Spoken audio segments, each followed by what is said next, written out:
दोस्तों नमस्कार। जब खुद पर आती है असल खेल तभी होता है। और यह खुद पर आने का खेल पहली बार उत्तर प्रदेश में एक तरफ अखिलेश यादव पर है तो दूसरी तरफ योगी आदित्यनाथ पर है। यह खुद पर आने का खेल है क्या? दरअसल विधानसभा के चुनाव तो है नहीं, ना ही लोकसभा के चुनाव हैं।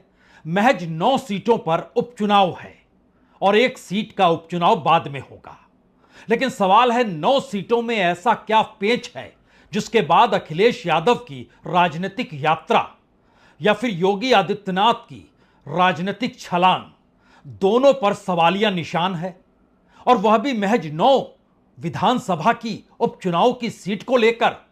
असंभव सा यह लग सकता है, लेकिन यह खेल वाकई बहुत बड़ा है, क्योंकि इस खेल में राहुल गांधी कहीं नहीं है, क्योंकि इस खेल में दिल्ली की बीजेपी यूनिट यानी प्रधानमंत्री नरेंद्र मोदी और अमित शाह कहीं नहीं है।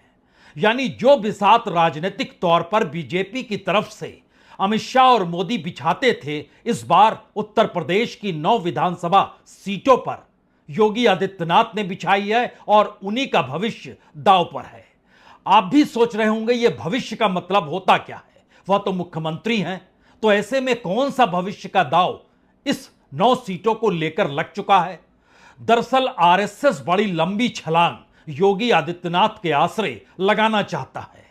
दरअसल बीजेपी के भीतर जो सवाल दिल्ली की सत्ता को लेकर उठ रहे हैं और इस दौर में डगमगाती इकोनॉमी और शेयर बाजार के लड़खड़ाने के बाद वह तबका जो बीजेपी के भीतर कई सवालों को करने लगा है, उनकी नजर में आने वाले वक्त में योगी आदित्यनाथ ही नायक हैं। तो बीजेपी के भीतर के सवाल हो या आरएसएस के सवाल हो, योगी आदित्यनाथ इस वक्त उनके लिए नायक हैं। लेकिन अगला सवाल तो यह है कि यूपी कोई गंवाना चाहेगा नहीं, और 2027 के विधानसभा चुनाव से ऐन पहले यही 9 लोक विधानसभा की सीटें जो हैं लोकसभा चुनाव के तुरंत बाद की, उसको लेकर जो राजनीति क्षेत्रीय स्तर पर, जिला स्तर पर, जातीय समीकरणों के आश्रय और शायद ओबीसी के जरिए यानी जो पिछड़ा तबका है उसके आश्रय जिस राजनीति को साधने की कोशिश अब शुरू हो चली है, वो वाकई खुद पर आई है। तब बात समझ में आई है। अभी उस नारे पर मत जाइए कि बटेंगे तो कटेंगे या फिर जुड़ेंगे तो जीतेंगे, अभी उस नारे पर नहीं जाइए, बल्कि यह समझिए कि भारत में असल सच जाति है। और जाति की राजनीति कोई आज से नहीं, अरसे पहले राम मनोहर लोहिया भी जब उत्तर प्रदेश चुनाव लड़ने पहुंचे तो उन्होंने यही लकीर खींची थी, और इसी लकीर के सिरे को एक वक्त मुलायम सिंह यादव ने पकड़ा, एक वक्त कांशीराम ने पकड़ा, और एक वक्त कांग्रेस के हाथ से जब फिसलती चली गई परिस्थितियां तो एक वक्त गोविंदाचार्य ने इस सोशल इंजीनियरिंग का जिक्र बीजेपी के भीतर किया। बीजेपी ने उस वक्त आंख खोली नहीं, और फिर छत्रपों की सत्ता उत्तर प्रदेश में लहलहाने लगी। वो मुलायम सिंह यादव का दौर हो या फिर मायावती का दौर हो, इन तमाम परिस्थितियों में ना कांग्रेस टिकी ना बीजेपी टिकी। लेकिन इस बार सवाल तो यह है कि वाकई 2024 के चुनाव में जो झटका बीजेपी को लगा है और जो जीत अखिलेश यादव ने हासिल की है, उसके पीछे कहीं वह ओबीसी तबका है जिसने पूरी राजनीतिक मिजाज को उत्तर प्रदेश में बदल डाला है। तो पीडीए को लेकर जो राजनीतिक परीक्षण करने अखिलेश यादव निकले हैं, उसमें इस वक्त उनके साथ इंडिया गठबंधन नहीं है। और इंडिया गठबंधन का मतलब बहुत साफ है, कांग्रेस नहीं है, राहुल गांधी नहीं है। अपने बूते 9 सीटों पर चुनाव समाजवादी पार्टी लड़ रही है। यानी राजनीतिक तौर पर इन 9 सीटों में से 5 सीट, जो 10 सीट थी उसमें से 5 सीट एक वक्त समाजवादी पार्टी के पास थी।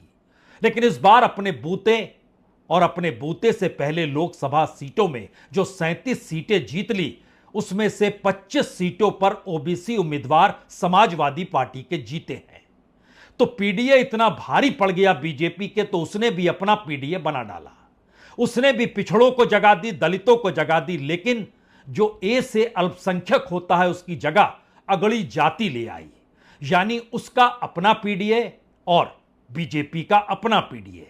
और इस दो पीडीए की लड़ाई का मतलब बहुत साफ है कि राजनीतिक तौर पर योगी आदित्यनाथ के पीछे जो दाव संघ और बीजेपी के भीतर के अंदरूनी तौर पर अलग अलग गुट लगाए हुए हैं, और हर कोई यह मानकर चल रहा है कि एक बार फिर बटेंगे तो कटेंगे ने उस उग्र हिंदुत्व को या उग्र हिंदू राजनीति को बढ़ावा दे दिया है जो आने वाले वक्त में बीजेपी को राज करवाएगा।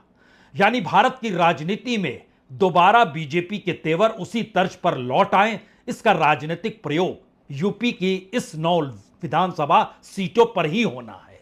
और दूसरी तरफ अपने बूते अपने तरह से लड़ाई लड़ रहे अखिलेश यादव की यह राजनीतिक परीक्षा है, एक ऐसा इम्तिहान है जिसमें उन्हें तय करना होगा।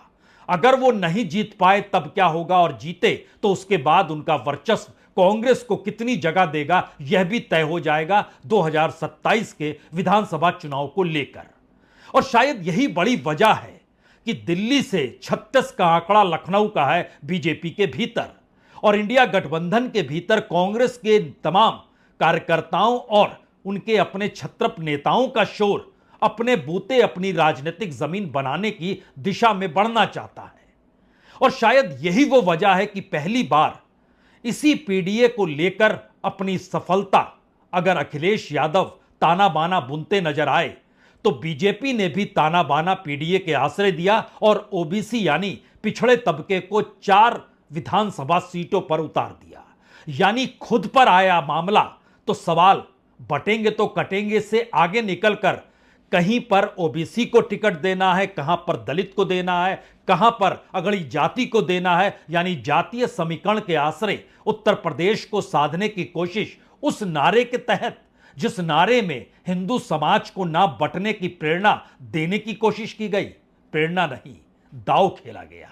और दूसरी तरफ उसके ठीक समानांतर खुले तौर पर कहा दिया गया, वह भी समाजवादी पार्टी और अखिलेश यादव के जरिए, कि जुड़ेंगे तो जीतेंगे। यानी ये जुड़ने का मतलब वही पीडीए है जिस पीडीए के दायरे में पिछड़ा भी है, दलित भी है और अल्पसंख्यक समुदाय भी है।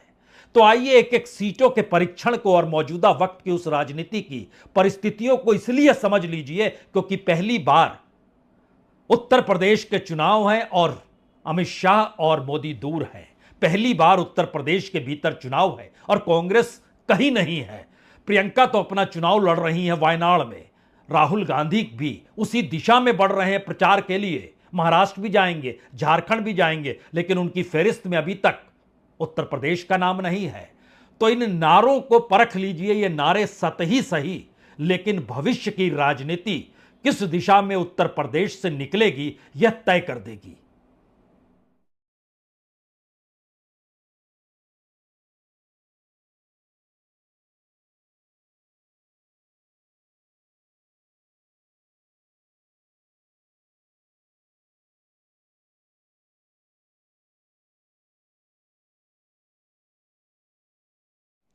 इन नारों के अक्स तले कोई भी यह सवाल कर सकता है, क्या वाकई बीजेपी को या योगी आदित्यनाथ को इसी नारे के इर्द गिर्द उस बिसात को नहीं बिछाना था जिसकी आस आरएसएस और बीजेपी के वह कैडर लगाया हुआ है कि आने वाले वक्त में यही नारा काम करेगा, और यही नारा आने वाले वक्त में नहीं बल्कि बीजेपी को एकजुट करेगा। और जो राजनीति राहुल गांधी ने शुरू की या राहुल गांधी के जरिए जो जातिगत मतगणना का जिक्र हो या पिछड़ों या कहें दलित या कहें हाशिए पर पड़े हुए तबकों को मुख्य धारा में लाकर जिस समाजवादी सोच को परोसा गया, उससे हटकर योगी आदित्यनाथ जब यह कहने से खुले तौर पर कतराते नहीं हैं कि बटेंगे तो कटेंगे, और इसका जिक्र होते होते प्रधानमंत्री अपने भाषणों में भी करने लगे, एकता रहेगी तो ही तो सेफ रहेंगे। यह मैसेज कोई हल्का नहीं है। यह आने वाले वक्त में बीजेपी की उस राजनीति को इंगित कर रहा है जहां पर उसको अपने भविष्य के पैर नजर आ रहे हैं सियासत की तरफ बढ़ते हुए। लेकिन अगला सवाल यह है कि अपने तौर पर योगी आदित्यनाथ का भविष्य इन 9 सीटों में इसलिए अटका हुआ है क्योंकि अगर वह सफल हो नहीं पाए तो फिर 2027 उनके हाथ से निकल जाएगा। उनके हाथ से निकल जाएगा, उससे कहीं ज्यादा महत्वपूर्ण है कि जो साख उनकी मौजूदा वक्त में दिल्ली को टक्कर देते हुए, उत्तर प्रदेश को बचाते हुए, बीजेपी के सामने एक नया मंत्र देते हुए है, सवाल उसका भी होगा। लेकिन जरा ध्यान दीजिए, बीजेपी के उम्मीदवार पिछड़ों को लेकर वह इतनी बेचैन क्यों हो गई कि उसने समझ लिया दरअसल लोकसभा में अगर 25 सांसद समाजवादी पार्टी के पिछड़े से आते हैं तो इसका मतलब है पिछड़ों में सेंध लगानी होगी, उनका अपना वोट तो बरकरार रहेगा। और इस खेल को उन्होंने चला जैसे करहल की सीट जो मैनपुरी के इलाके में, जहां से अखिलेश यादव के परिवार से ही उतरते हैं तेज प्रताप यादव मैदान में, उनको चुनौती देने के लिए बीजेपी अनुजेश यादव को उतारती है। यानी यादव वोट बैंक भी समझ ले कि उसके सामने दो रास्ते हैं। एक रास्ता राजनीतिक सत्ता के साथ साथ यादवों को भी लेता है और दूसरी तरफ यादव और ओबीसी दोनों समझ लें कि दोनों एक साथ रहेंगे तो यह पीडीए कमाल दिखा सकता है। लेकिन सवाल तो बीजेपी के उम्मीदवार अनुजेश यादव का है, जिसे उतारने की जरूरत करहल में बीजेपी को क्यों पड़ी। सवाल सिर्फ करहल नहीं बल्कि कटहरी, जो कि अंबेडकर नगर की सीट आती है, उसके दायरे में आइएगा तो बीजेपी ने वहां पर समाजवादी पार्टी की शोभावती वर्मा के खिलाफ बीजेपी ने धर्मराज निषाद को उतारा है। दरअसल इस जगह पर कुर्मी और निषाद वोट लगभग बराबर हैं और ये लालजी वर्मा जब सांसद हो गए तो यह सीट खाली हो गई।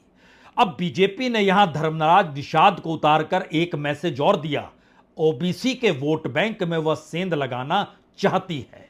ओबीसी जो खुले तौर पर साथ में रहा इंडिया गठबंधन के या समाजवादी पार्टी के साथ, वह कहीं से कहीं अब बट जाए। और यह परिस्थिति वहां से निकलकर फूलपुर में भी बीजेपी के उम्मीदवार का नाम दीपक पटेल है।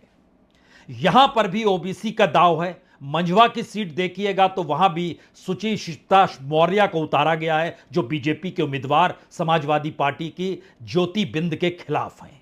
यानी एक पूरी परिस्थिति जो 4 सीटों का हमने जिक्र किया इसलिए बड़ा महत्वपूर्ण है कि बीजेपी का अपना पीडीए है और बीजेपी की अपनी इस दौर में पिछड़ों को लेकर एक राजनीति है। मीरपुर की सीट आरएलडी को दी गई है, जिन्होंने मिथिलेश पाल को वहां से उतारा है, और सिसमाऊ कानपुर की जो सीट है वहां पर नसीम सोलंकी को बीजेपी ने उतारा है। लेकिन इससे हटकर अगर समाजवादी पार्टी को भी आप परखेंगे तो उसने ओबीसी को 3 टिकट दी है। समाजवादी पार्टी ने ओबीसी को 3 टिकट दी, बीजेपी ने ओबीसी को 4 टिकट दी, और दलितों को 2 टिकट दी समाजवादी पार्टी ने, लेकिन 4 मुस्लिमों को टिकट दी। एक भी मुस्लिम को बीजेपी ने टिकट नहीं दी। लेकिन अगर 4 मुस्लिम को समाजवादी पार्टी ने टिकट दी तो उसके काउंटर में 4 मुस्लिमों को टिकट मायावती यानी बीएसपी ने भी दी, बहुजन समाज पार्टी ने भी दी। अब बहुजन समाज पार्टी की भूमिका कुछ क्षेत्रों में जीत हार को लेकर तो नहीं, लेकिन जीत हार को बनाने और बिगाड़ने की परिस्थितियों के बीच में इस वक्त खड़ी हुई जरूर है। यानी अपने भविष्य की राजनीति में उसके अपने राजनीतिक पांव यूपी में तभी बने रहेंगे जब अखिलेश यादव कमजोर हो जाएं। यानी समाजवादी पार्टी जो 5 सीटों पर इससे पहले चुनाव जीती थी और अब जहां पर 10 सीटों में से जो 9 में चुनाव हो रहा है उसमें से वह कम से कम 4 सीट भी ना जीत पाए, उससे कम पर आए तो वहां पर वो कमजोर दिखाई देगी। और वजह एक ही होगी, वजह बीजेपी नहीं होगी। बीजेपी से तो आमने सामने का सीधा मुकाबला है। वहां पर बीएसपी यानी मायावती की राजनीतिक मजबूती या राजनीतिक कमजोरी यह तय होने लगेगी। और इसका असल परीक्षण गाजियाबाद में भी है। गाजियाबाद में इससे पहले के चुनाव या खैर को भी याद कीजिएगा तो वहां पर बीएसपी नंबर 2 पर रही,